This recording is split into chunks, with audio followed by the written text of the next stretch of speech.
Taciana Pontual é professora do Departamento de Computação da Universidade Federal Rural de Pernambuco, graduada e mestre em Ciência da Computação pelo Centro de Informática da UFPE, doutora em Tecnologias na Educação pela Universidade de Londres e atualmente é coordenadora do Programa de Pós-Graduação em Informática Aplicada na Universidade Federal Rural de Pernambuco. Seus interesses de pesquisa incluem desenvolvimento e uso de tecnologias em processos de aprendizagem, aspecto de interação humano-computador, acessibilidade, equidade e educação em computação.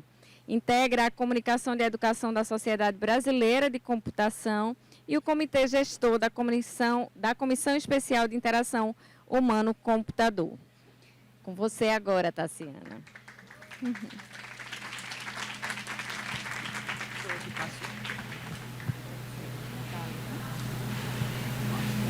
Ah, não, era isso aqui. Aqui é? Tá bom, obrigada. Oi, gente. Bom dia.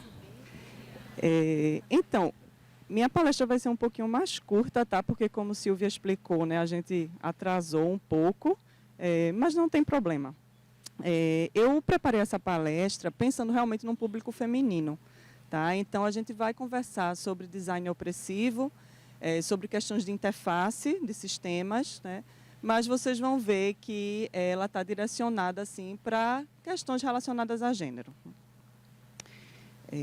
Então, aqui são... Eu vou ficar a mesma coisa, para não cair aqui. Plaquinhas de banheiro, né? Eu tenho feito uma coleção de... plaquinhas que sinalizam o gênero nos banheiros, né? Porque eu fico, às vezes, um pouco intrigada em como a gente representa o feminino ou o corpo feminino, né? E pensando nessa questão mesmo da diversidade, né? De todas nós, de corpos e de preferências, né? E eu não sei se vocês percebem, mas nesses 4 exemplos que eu tirei aqui, isso aqui não é só no Brasil, às vezes eu viajo e tiro foto também das plaquinhas, eu agora sou a louca que tira foto de plaquinha de banheiro. Tem 2 estereótipos principais aqui nessas representações, tá? Um deles é a cintura. Então, vocês podem ver que esse aqui, por exemplo, coitada, né? Cintura essa que não existe. Mas aqueles outros 2 também, né, tem a cinturinha aqui. Esse aqui já não tem, né? Esse aqui não tem cintura. Em compensação, esse aqui tem o outro estereótipo, né, que eu destaco aqui, que é a saia, né? Aqui, aquela ali, ela não tem a de segunda, né? Ela não está de saia, mas as outras 3 estão de saia, né? E aí, muitas vezes, a gente pode se perguntar, tá, isso é um problema, né? Não, problema não necessariamente um problema em si. Tipo, muitas de nós usamos saias. Eu uso saia, eu adoro saia. Cintura eu já não tenho tanta, né? Mas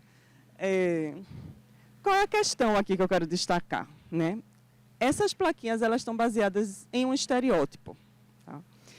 E o perigo, o ruim do estereótipo não é que ele esteja errado. Então, muitas mulheres têm uma cintura mais fina do que os homens, muitas mulheres usam saia.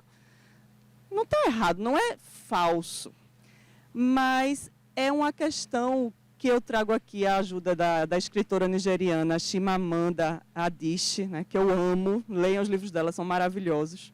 E ela se tornou muito conhecida por causa de uma palestra que ela fez na TED, né, uma TED Talk, que tinha esse título, O Perigo da História Única. Né? E é muito sobre estereótipos, né? Ela é uma mulher negra da Nigéria, ou seja, da África, e a gente mesmo sabe, assim, entre nós aqui, se a gente for falar de África, a gente vai usar muitos estereótipos que a gente tem sobre o povo africano, né? E aí, inclusive, ler os livros de Chimamanda é uma forma da gente quebrar, derrubar alguns desses estereótipos que nós temos aqui no Brasil. E aí ela fala, olha, o problema com estereótipos não são que eles não são verdadeiros, mas que eles são incompletos. Então, eles fazem com que uma história se torne a única história. E aí, quando você não se encaixa nesse estereótipo, você acha que você está errada, ou você acha que você tá falhando, né? Ou que você não se adequa. E eu, como mulher, passei por isso muito durante a minha adolescência, infância, adolescência, até agora na vida adulta, apesar de bem menos, porque agora eu já estudei muito, já entendi muita coisa, já aceitei muita coisa. Mas eu sofri muito porque eu nunca me adequei muito nos estereótipos femininos. E aí aqui eu trago assim uma lista não exaustiva e não ordenada, certo? De temas que me interessam. Né? Eu gosto de yoga, gosto de literatura, gosto de psicanálise, filosofia, feminismo, cachorros e gatos, alimentação saudável, memes que tem a ver com universidade, que tem a ver com programação, humoristas. Por que eu coloco essa lista aqui? Porque isso são coisas que eu acompanho nas redes sociais, que eu sigo, que eu curto, que eu pesquiso, que eu busco, né? Que no meu tempo livre eu fico lá rolando o feed e vendo, gosto de ver esse tipo de coisa, gosto de ver conteúdo sobre essas coisas. Mas, o que é que eu vejo muito de propaganda no Instagram? Depilação. Né? Então, promoção para eu depilar axila, técnicas diferentes de tipo de depilação, a laser de tudo que é jeito, virilha completa, meia perna, etc. Coisas às vezes que eu não sei nem o que é, que nem que eu tinha que fazer, ou poderia fazer, né? Que eu digo, que danada é isso? Vejo muito depilação. Anti-idade, né? E maquiagem, que eu também não uso. Então, nem uma nem outra, nunca usei. Então, assim, não é um tema que me interessa. Estou dizendo que é um tema que não interessa a ninguém? Não, de jeito nenhum. Estou dizendo que é um tema que não me interessa, a mim, Tassiana. Tá? Barriga, e perder barriga, e como é?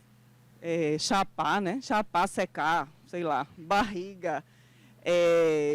Compressão do abdômen para disfarçar a barriga, caso você tenha e não consiga perder, né? Tem outros jeitos.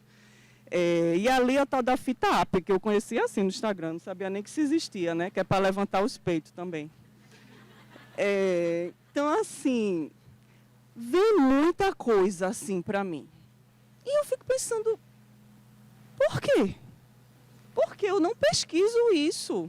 Eu não vou atrás, eu não curto essas coisas lá, no legalzinho, no like. Né? Não é algo que eu busco. Então, assim, não é por falta de dados sobre mim. E aí, muitas vezes, vocês vão ver que a minha palestra vai dialogar muito com a fala de Raquel, né? E foi ótimo falar depois dela, porque a gente sabe que os nossos dados estão sendo coletados a todo momento. Então, eu já reportei para o Instagram 300 milhares de vezes que eu não me interesso por aquele anúncio. Não adianta. Não adianta. Eles continuam vindo para mim. Então, tenho certeza absoluta que não é porque o Instagram não tenha dados sobre o meu histórico na internet e na rede social. É assim por causa do estereótipo, certo? Porque eu sou mulher, é por isso que eu vejo aquilo. É por isso que eu vejo, por eu ser mulher, assume-se que eu queira perder a barriga, me depilar em absolutamente todas as partes do meu corpo e usar maquiagem, e não querer envelhecer. E eu não me encaixo em nenhum desses casos, certo? Então, quem tomou essa decisão de me mostrar esses anúncios? Né? Essas decisões são tomadas por alguém. É como a Raquel falou, a IA ela não está aí. Né? E nesse caso, nem necessariamente é um IA. Mas, assim, os algoritmos, eles não têm vida própria, não, gente. Alguém escreveu, alguém decidiu, certo? Então, quem está nas posições de desenvolver e de projetar, está decidindo que eu devo ver aqueles anúncios. Só que isso não é só nas redes sociais, tá? Eu sou professora, como Silvia explicou, eu trabalho na Universidade Federal Rural de Pernambuco. Eu atualmente sou coordenadora de um programa de pós-graduação em computação e eu uso nossos queridos e amados sistemas acadêmicos. Aquele ali é o portal pelo qual eu acesso ao sistema da coordenação. E como vocês podem ver, eu passo a ser um coordenador de pós-graduação engravatado, né, com a gravata vermelha. Este foi o ícone escolhido para representar a coordenação da pós-graduação. Isso aqui não foi um IA, garanto a vocês. Isso aí foi uma pessoa humana que decidiu que ícone eu vou colocar para representar a coordenação da pós-graduação. Uma camisa com gravata. Por quê? E outra, não tem feminino, vocês estão vendo, não tem feminino ali no nome também, né? Então, fica bem claro que é um homem, aquilo ali é um homem. Aquilo ali não me representa de nenhuma forma, não me inclui absolutamente de nenhuma forma. Aqui é o SIGA, quem é estudante aqui, né, é o sistema no qual o SIGA faz parte, né, com o sistema acadêmico também. E ali, de novo, eu sou uma docente, né, eu não vou ser coordenadora para sempre, eu também acesso outro sistema com o papel de docente, professora. A palavra docente é uma palavra sem gênero, né? Então isso é ótimo. Docente pode ser um homem, pode ser uma mulher, porém a imagem, novamente, é um homem de gravata. Talvez vocês não estejam vendo, mas ele está de gravata vermelha também. Tem alguma coisa com as gravatas vermelhas em quem desenvolve esses sistemas. Outro exemplo, gente, isso aqui é no Google Docs, que eu uso o tempo todo. Eu gosto muito de escrever. E aí eu estou lá escrevendo meus textos, minhas coisas, e eu falo assim, para ser precisa, porque eu estou falando de mim. E o corretor ortográfico, ele acha que eu estou errando, porque não pode ser uma mulher escrevendo, ela não pode ser precisa, né? Então, ele me sugere que isso aqui é um erro e que eu devo trocar precisa para preciso.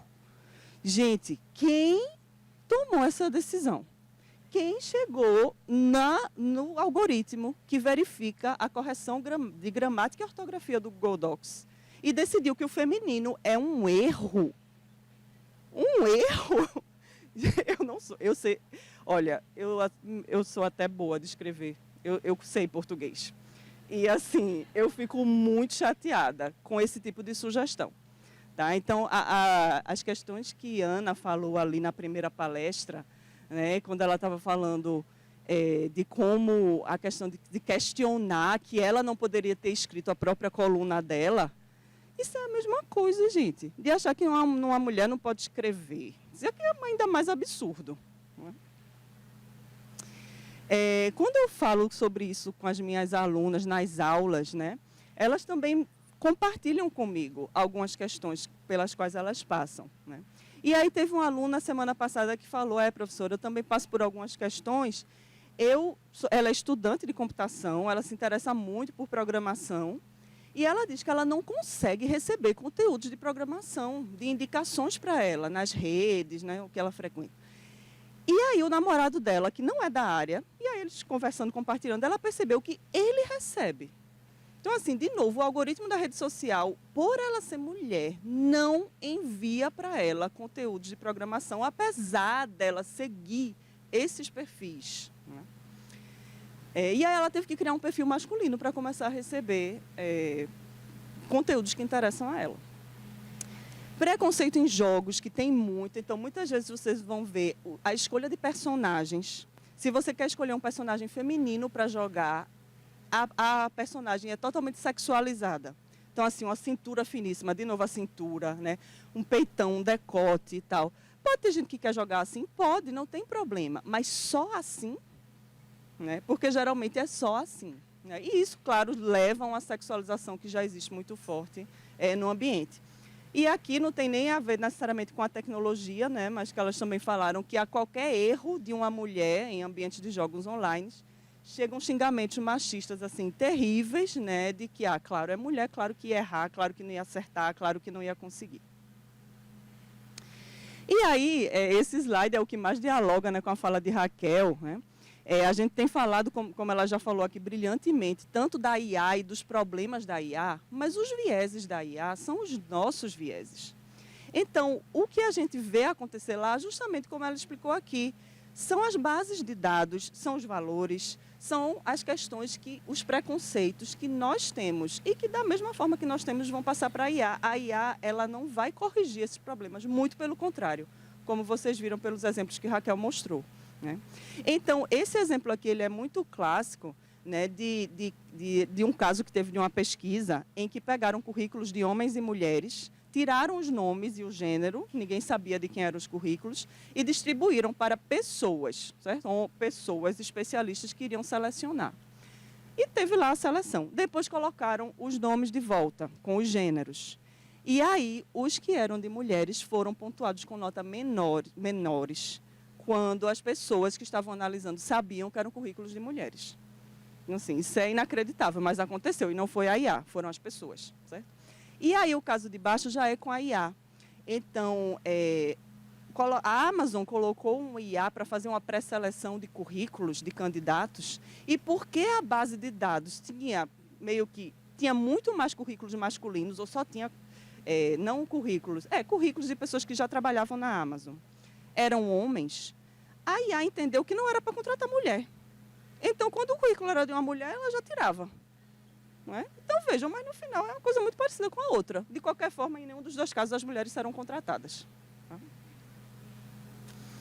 E aí, muita gente pode dizer, isso parece bobagem, tipo, o que é que tem uma placa de banheiro com uma cintura? Isso não vai, né? Ou o que é que tem esse ícone aqui da coordenação que é o homem de gravata? Isso é bobagem. Por que você se incomoda com isso? Esses exemplos podem até parecer bobagem, né? Mas eles parecem bobagem principalmente para o homem heteronormativo, né? E por que eu trago aqui o homem heteronormativo? Porque é o hegemônico, é o dominante. É aquele grupo ao qual tudo já foi dado, tudo já tem. Eles estão sempre na posição de privilégio. Então, é claro que para eles a maioria das coisas não vai incomodar, não vai fazer diferença e pode parecer uma bobagem.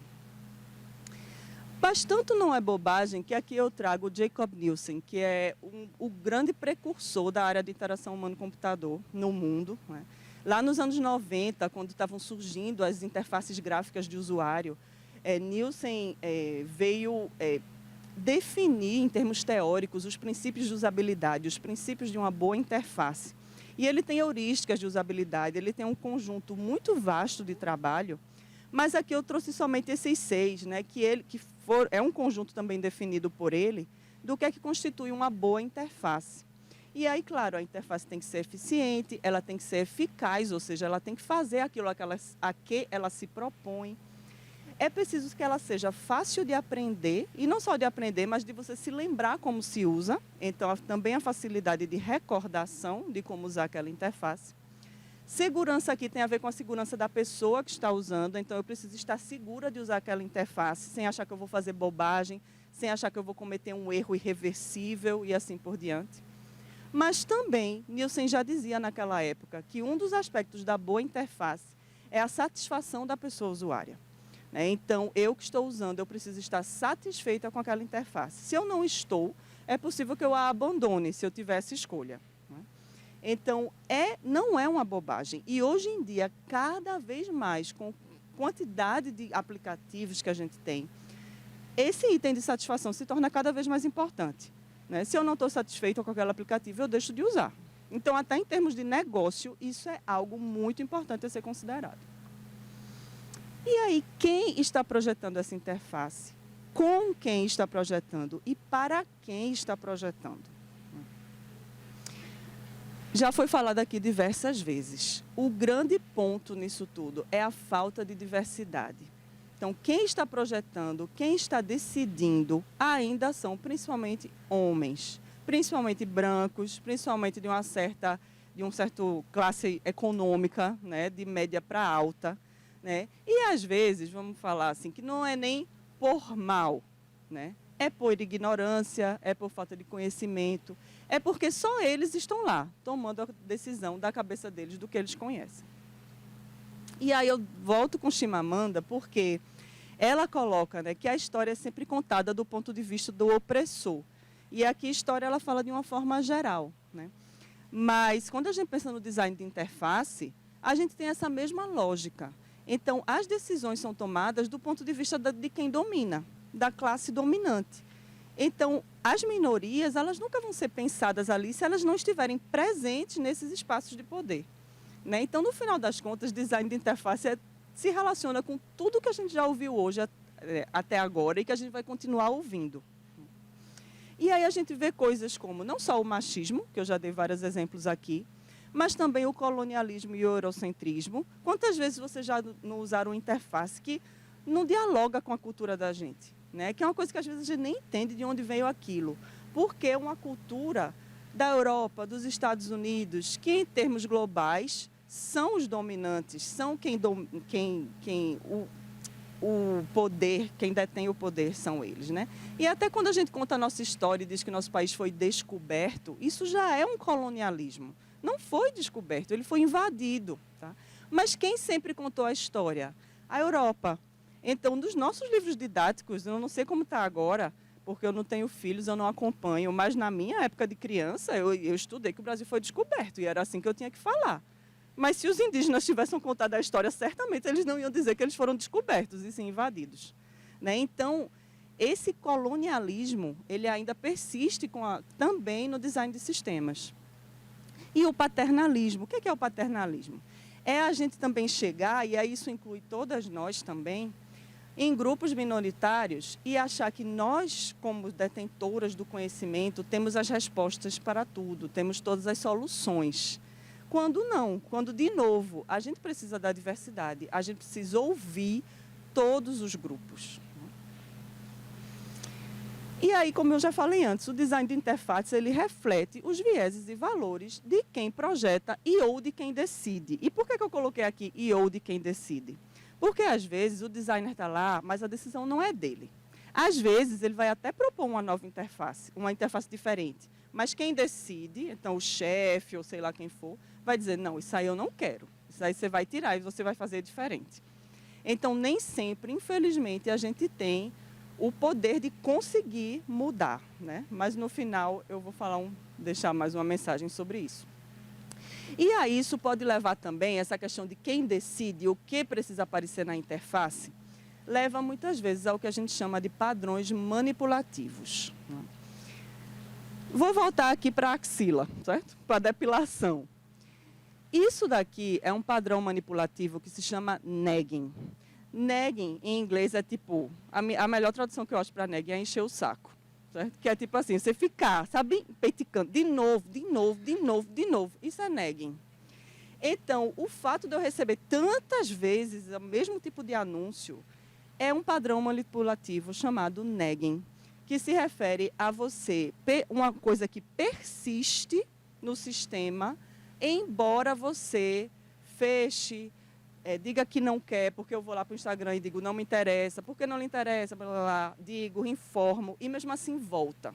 Então, é um padrão consciente, certo? De uma decisão consciente de design, que serve para vencer pelo cansaço. De tanto a interface insistir, uma hora você vai aceitar. Uma hora eu vou lá fazer um tratamento completo, né? Tirar todos os pelos do meu corpo. Um outro tipo de padrão manipulativo é a interferência da interface. Esse nome é bem genérico, né? Ele inclui aqui muitas coisas. Mas esse é muito comum hoje em dia. Muito, muito, muito comum, gente. Assim, reparem, quase todos os aplicativos, eu acho, usam esse padrão. Aqui são exemplos de pré-seleção, tá? O interessante é que isso é uma heurística de interface proposta por Nielsen, que tem a ver com eficiência para a pessoa que está usando e também para a prevenção de erros. O que é isso? É você deixar algo selecionado por default. Então, você já coloca ali a seleção naquilo que seria o que a pessoa mais comumente vai fazer. Então, já está ali, ela vai mais rápido. Ou então, seria algo que previna um erro. Então, assim, por exemplo, se ela vai excluir um arquivo, é uma ação que a gente chama de ação crítica, porque pode ser que você não possa recuperar aquele arquivo. Então, o botão que fica lá, que deveria ficar mais chamativo, é o botão de dizer, eita, não quero, não era isso que eu queria fazer. Para quê? Para forçar a pessoa a prestar atenção naquilo que ela está fazendo. Você está excluindo, é isso mesmo que você quer fazer, excluir. Aí ela vai ter que, deixa eu prestar atenção aqui. É esse aqui que eu quero, essa opção aqui de excluir. Então, ela vai conscientemente... Se ela for assim, pelo que já está selecionado, ela só vai cancelar. Ela diz, oxe, cancelei, mas eu queria excluir. Aí ela vai lá e faz de novo. Não é uma ação crítica. Mas o que acontece hoje em dia? Isso é usado para manipular muitas vezes. Então, ali é para eu passar a pagar pelo Gmail, né? Aquele primeiro anúncio. Então, o botão que está sinalizado é um botão que vai me fazer tomar aquela ação. Aí ele fica azul, bem grande, em letras maiúsculas. E o outro que diz que é para dizer, não quero, ele não é nem um botão, ele é só um texto que tem dizendo ali, não estou interessada. Né? Então, assim, eu quase não percebo. E hoje, como a gente faz tudo muito rápido, a gente vai logo clicar no que está selecionado. E isso leva a gente a fazer muitas coisas que, na verdade, a gente não queria fazer. Isso é uma manipulação da interface conscientemente projetada para isso. Tá? Aqui é a mesma forma, mas aqui... tem mais um padrão manipulativo que se chama Brincando com as Suas Emoções. Isso também é muito comum. Todos esses exemplos são reais, isso é outra coleção que eu faço, exemplo de interfaces, certo? E isso aqui é uma compra de uma passagem aérea. E vocês sabem que quando a gente faz compra de passagem aérea, tem uma série de coisas que vão aparecendo ao longo do processo para você comprar mais uma coisa, mais uma coisa, mais uma coisa, né? E aqui era o oferecimento do serviço para pagar, né, para o tipo um seguro, caso eu queira cancelar a passagem. Só que no texto, ele coloca assim, olha, porque eu não tinha incluído. Ele fala, olha, você não incluiu, já é um nagging, porque é tipo, você não incluiu, mas tem certeza? Pensa de novo, você não quer incluir, não? E aí eles colocam aqui no texto, se você ou uma pessoa amada ficar doente ou se machucar num acidente, vejam, que faça com que você não possa viajar, daí você não vai ter reembolso, a menos que você compre, eu não sei o que lá. Vejam, gente, trazer aqui a questão de uma pessoa amada ter um acidente para convencer você a pagar pelo seguro, isso é um padrão manipulativo que está brincando com as suas emoções. Um outro é o sneaking, também muito comum. Sneaking é aqui, vejam, está colocando uma coisa no seu carrinho de compras sem você ver, né? Tipo assim, vamos disfarçar isso aqui, ela não vai nem perceber, e aí ela vai aceitar, ela vai comprar, né? Coisas que para você concordar, eu concordo com, aí tem 1000 coisas ali, um texto bem pequenininho. Esse exemplo aqui, ele mostra que a gente sempre concorda com os termos de uso, senão a gente não pode continuar usando, né? Mas ali, dentro dos termos de uso, a pessoa está concordando em transferir a informação pessoal para outros países, incluindo os Estados Unidos. Vejam, e eu estou tipo indo ali, concordando explicitamente com isso. Mas quem vai ler isso? A gente não lê, e todo mundo sabe que não lê. Então, eles deveriam ter colocado isso em outro, pelo menos em outro item, e não disfarçado dentro dos termos de concordância, termos de uso que a gente precisa concordar, né? Aqui é um exemplo, a compilação, isso aqui é um autor específico, eu coloquei as referências no final, né, que coloca, ele agrupou esses 6, né, com padrões manipulativos, e dentro deles tem subcategorias, digamos assim, né? Mas existem várias classificações de padrões manipulativos, essa não é a única, essa é uma delas, tá? Inclusive, um outro exemplo que eu esqueci de falar aqui é a continuidade forçada, né? Essa continuidade forçada, eu passei por uma situação bem gritante num evento que eu fui, e tinha uma empresa fornecendo a internet do evento. E aí, para você conectar na Wi-Fi, você passava, obviamente, por essa tela de termos de uso para concordar. E aí tinha uma outra caixinha para você marcar, que era sobre você receber propagandas da empresa. E aí eu fui lá e desmarquei essa caixinha. Quando eu desmarquei a caixinha, o botão de continuar ficou desabilitado. Ou seja, eu não podia continuar para poder me conectar ao Wi-Fi. A única forma era aceitando receber propagandas da empresa, né? Isso é um absurdo. Inclusive, eu fui reclamar com a organização do Congresso e eles tiraram isso, né? Mas quantas pessoas clicaram lá para receber antes de mim, né? Porque todo mundo estava desesperado pela Wi-Fi. Eu recebo essas propagandas, né? Senão eu não vou conseguir aqui clicar no botão de continuar. A definição dos padrões manipulativos é essa, né? É cooptar valores centrados no humano para fins maliciosos ou manipulativos, né? Foi isso que a gente acabou de ver. E aí, para encerrar, né, o que a gente pode fazer em relação a isso, né? Existem processos, né, que já são muito conhecidos para a gente fazer design com as pessoas, né? Então, não apenas da cabeça do projetista, de quem está lá, do que eu acho, do que eu quero colocar na interface, né? Então, o design centrado no usuário, ele já é muito comum, muito estabelecido, já tem muito tempo que ele é usado, né? Ele usa o público-alvo como informante. Então, o que isso quer dizer? Eu vou projetar para grupo tal, eu vou lá e consulto esse grupo. Há várias técnicas para a gente desenvolver interfaces considerando as necessidades do público-alvo e as opiniões, né? A questão é que aqui ainda é a pessoa que está no projeto que toma todas as decisões. Eu vou lá, eu te pergunto, eu te escuto, beleza. Depois eu decido o que eu vou fazer. Né? Já o design participativo, ele é um pouco mais radical, no sentido de que a horizontalidade precisa ser respeitada. Então, se eu estou projetando com você, você tem o mesmo poder de decisão que eu, dentro do projeto. É bem mais difícil, isso eu acho que no mercado nunca vi acontecer. Tá? Às vezes em pesquisas universitárias, sim. Mas nas empresas é muito difícil que isso de fato aconteça na prática. Tipo, de eu abrir mão do meu poder de decisão e que você decida junto comigo. Né? Então, as soluções são feitas as decisões, de forma democrática e horizontal. Né? Com isso, a gente eliminaria muitos dos vieses e preconceitos que aparecem hoje nas interfaces de gênero, ou nas interfaces de software de gênero. Porque eu nunca iria permitir, por exemplo, se eu tivesse envolvida em qualquer um desses designs, que a representação, por exemplo, de coordenação de pós-graduação fosse uma camisa com gravata. Também existem iniciativas como essa, ficou conhecida como DIDAI, né, porque popularizou, por causa do Guerra nas Estrelas, essa sigla, mas que tem a ver com também questões que Raquel trouxe, então, justiça, equidade, diversidade e inclusão. Né? Se vocês fizerem uma busca por isso aí, vocês vão ver que há vários sites trabalhando com esses valores e fazendo esse apelo para que essas questões sejam trazidas para dentro do design de interface. Né? Então, a mesma forma que justiça, que apareceu lá na palestra de Raquel sobre IA, também aparece aqui no design de interface. Né? Também coloquei o link aqui. Isso aqui, especificamente, essa imagem, veio de um curso da Universidade de Carnegie Mellon, que eles têm um curso inteiro só sobre esses princípios. Eles têm, inclusive, um toolkit, né, de coisas que você pode fazer para se educar e para agir. Né? Então, como começar, como refletir, como fazer, como agir, como educar e como discutir.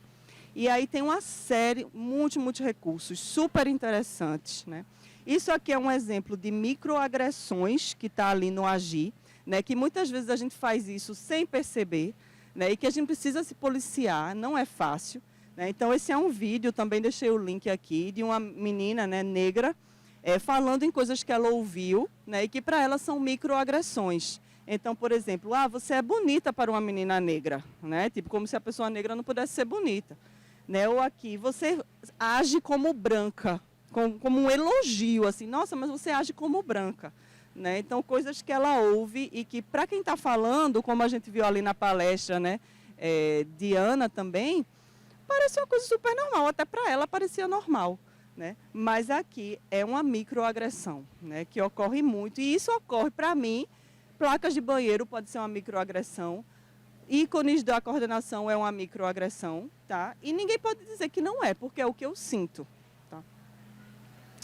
Também o design para a justiça, né? Eu só coloquei aqui 3 princípios, mas são vários que tem lá no site. Aqui esses exemplos, devemos projetar para algo, né, sustentável, que cure, que empodere nossas comunidades, para que elas sejam libertadas dos sistemas opressivos. Né? Então, isso da gente poder projetar para a libertação da opressão é algo muito difícil, porque o sistema é justamente contra isso. O sistema não quer que ninguém se liberte das opressões, muito pelo contrário, o sistema oprime. Né? Então, isso é uma luta assim, que tem que partir das minorias, porque não vai partir de nenhum outro grupo. Tá? Centrar nossas vozes naqueles que são diretamente impactados pelos resultados do processo de design e priorizar o impacto na comunidade. Né? Então, é aquilo que também Raquel falou, centrar o design nas pessoas e nas pessoas que são afetadas por aquele design, por aquela interface. Então, assim, a gente precisa desconstruir e reconstruir. Tá? E não é fácil, porque todas nós fomos criadas num sistema machista, nós carregamos o machismo dentro de nós, tá? Num sistema colonialista, num sistema da classe dominante masculina e eurocêntrica. Tá? Então, para a gente desconstruir isso é muito difícil, é um exercício diário. Tá? E aí, algumas tentativas do que já tem acontecido por aí, né, que eu tenho visto, assim, usar meio que uma obra de arte lá para né, definir os símbolos lá do banheiro. Isso aqui é banheiro também, tá? Eu tirei essa foto do feminino e masculino. Tá bom, não sei se tá bom, mas eu acho válido, é uma tentativa de sair um pouco do estereótipo, né? Outros exemplos aqui que incluem o gênero não binário, né? Então, essa representação do gênero não binário, ela acaba sendo uma combinação dos dois estereótipos. Sim, ela aqui tem uma metade como se fosse mulher e a outra metade homem. Se você for perguntar a uma pessoa não binária se ela está satisfeita com essa representação, não sei, né? Não sou não binária, não sei dizer, precisaria perguntar a essas pessoas como elas seriam melhor representadas. Mas já é uma tentativa também, pelo menos é um aceno de que essas pessoas estão sendo consideradas, né? E aquele ali ainda faz uma brincadeira ali com o alienígena, né? Ou qualquer coisa que você seja, tá ótimo, apenas lave suas mãos e está todo mundo feliz, né? Gênero não binário em formulários na internet é ainda muito raro de acontecer, gente, muito raro. E é algo tão simples, não tem dificuldade nenhuma em se programar isso daqui, né? E que isso abre uma representatividade para um grupo que é constantemente excluído ainda da sociedade. E ali eu coloquei de volta a interface para dizer que bote um pino que eu acho melhor, sabe? Já existe o pino ali, o pino azul, o pino vermelho, por que o docente ali tem um homem? Bota um pino. Pelo menos o pino, ele não tem gênero, né? Tá ótimo, estou feliz com o pino, não precisa mais do que isso. Aqui é um exemplo do Conecta Recife, que é o site da Prefeitura do Recife, né, que eu achei bem interessante, porque dá para perceber que eles fizeram um esforço de empregar diversidade aqui nesses ícones, né? Alguns, como ali da empresário e empresária, não tem gênero, são duas mãos, né, apertando uma mão a outra. Mãe e pai também é um bebê que também ali não tem gênero, né? Servidora que botaram um homem, mas em idosa botaram uma mulher. Então, assim, tentaram de alguma forma balancear. A gente vê que houve uma preocupação aqui nesse design. É o ideal? Não sei, mas percebo uma preocupação. É um bom caminho, é um bom começo. E aí a mensagem que eu deixo para vocês é: ocupem os espaços de tomada de decisão. Se nós não estivermos nesses espaços, essas decisões vão continuar sendo tomadas pelas mesmas pessoas e as mudanças não vão vir, tá?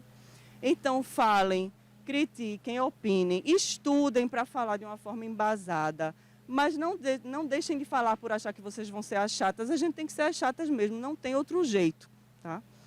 Se façam ouvir, meninas, porque eu acho que assim, aos pouquinhos, a gente já vê mudanças e a gente vai continuar a ver mais mudanças com o passar dos anos. Deixei aqui as referências para vocês, tá? E obrigada.